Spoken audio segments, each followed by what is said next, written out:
Il y a des marques qui vendent des produits, et puis il y a celles qui bâtissent de véritables empires. Celles qui créent une connexion tellement forte que leurs clients deviennent des fans, des vrais. Huda Beauty, c'est l'exemple parfait de ça. Et ensemble, on va décortiquer comment Huda Kattan a réussi à transformer sa passion en un phénomène mondial. Allez, on attaque direct. Ce chiffre, c'est quoi? C'est la fortune personnelle de Huda Kattan, estimée par Forbes. Ça la place tout simplement parmi les femmes autodidactes les plus riches d'Amérique. C'est juste dingue quand on pense qu'elle est partie de quasiment rien. Et attendez, ce n'est pas tout.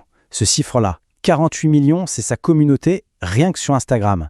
On ne parle plus d'une audience là, c'est carrément une nation digitale qui la suit, qui écoute ses conseils et qui attend chaque nouveau produit comme un événement. Et c'est là que ça devient vraiment fascinant. La vraie question n'est pas juste comment vend-elle autant. Non, c'est de comprendre la psychologie derrière. Ce qui pousse quelqu'un à acheter une palette de maquillage juste pour l'avoir, pour compléter sa collection, même si elle ne l'ouvre jamais. C'est ce secret-là qu'on va essayer de percer. Alors, comment a-t-elle fait? Pour comprendre son empire, il faut revenir au tout début. Oublier les grandes stratégies marketing pensées dans des tours de bureau. Non, tout est lié à son parcours personnel. La clé du succès, la première pierre, c'est l'authenticité. Son parcours est incroyable. On parle d'une femme qui travaillait dans la finance, une carrière toute tracée, et qui a tout plaqué pour suivre sa passion. Elle n'a pas commencé avec un grand plan business, mais juste avec l'envie de partager ses trucs et astuces sur YouTube. Et la marque, elle est née de ça, d'une passion pure et de 6 000 € prêtés par ses sœurs. On en vient au premier pilier de sa stratégie. Et là, attention, c'est complètement à contre-courant de ce qu'on apprend d'habitude. La plupart des entrepreneurs pensent « produit d'abord ». Pour Huda, le produit est arrivé bien après. La priorité absolue, c'était autre chose. Et voilà la clé. La plupart des gens ont une idée, créent un produit, et ensuite ils rament pour trouver des clients. Elle a fait exactement l'inverse. Elle a d'abord rassemblé des gens qui partageaient la même passion qu'elle, le maquillage, et elle leur a donné, gratuitement, des conseils, des tutos. Elle a bâti la confiance avant de penser à vendre. Et sa méthode, elle est logique. D'abord, on fédère. Ensuite, et c'est crucial, on écoute. L'exemple des fossiles est parfait, ses abonnés n'arrêtaient pas de lui demander où trouver ce qu'elle portait. Elle n'a pas eu à deviner ce que le marché voulait, le marché le lui a dit directement. Elle a donc créé des produits pour sa communauté. Résultat, le jour du lancement, elle n'avait pas à chercher des clients, ils étaient déjà là, ils attendaient. Ok, deuxième pilier, et il est tout aussi important. Pensez aux grandes marques de cosmétiques. Souvent, on ne sait pas qui est derrière. C'est juste un logo, une entité un peu froide. Avec Huda Beauty, c'est tout le contraire. La marque a un visage, une voix, une personne. C'est Huda. Et ça change absolument tout. Huda est la marque. C'est elle. Cette incarnation crée une connexion émotionnelle qu'une entreprise anonyme ne pourra jamais avoir. C'est plus facile de faire confiance à une personne qu'on admire, une experte qui nous ressemble un peu, plutôt qu'à un logo. En fait, le mot-clé ici, c'est l'humanisation. En se mettant en avant, elle transforme une simple vente en une relation quasi personnelle. On se dit, si je veux avoir son talent, son look, il me faut ses outils. C'est un réflexe presque psychologique, et c'est bien plus puissant que n'importe quelle pub à la télé. Troisième pilier, la puissance de la niche. On le dit souvent, à vouloir plaire à tout le monde, on finit par ne plaire à personne. Eh bien, Huda en a fait un principe de base.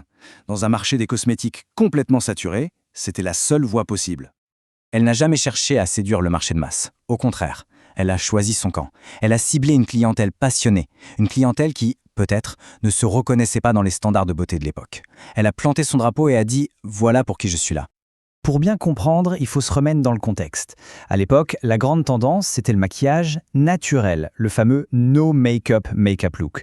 Et là, Huda arrive avec une proposition complètement différente. Des looks assumés, audacieux, ultra pigmentés. Elle a offert une alternative, une voix à toutes celles qui voulaient s'exprimer avec plus d'intensité. On arrive au dernier pilier. Et celui-là, c'est peut-être le plus profond, celui qui cimente tout le reste.